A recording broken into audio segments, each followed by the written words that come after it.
How to replace the M.2 Solid State Drive.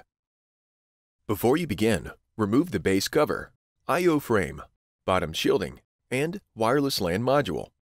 Removal. Remove the shielding that covers the solid-state drive. Remove the 3mm P1 Phillips-head screw that secures the solid-state drive to the system board and allow it to release to the spring tension position. Grasp the solid-state drive by the edges and pull gently to remove it from the slot on the system board. Replacement. Align the notch in the solid-state drive with the key in the solid-state drive slot on the system board. At an angle, gently insert the solid-state drive into its slot on the system board. Replace the 3mm P1 Phillips-head screw that secures the solid-state drive to the system board. Align the shielding with the edges of the solid-state drive and apply pressure to adhere it into position.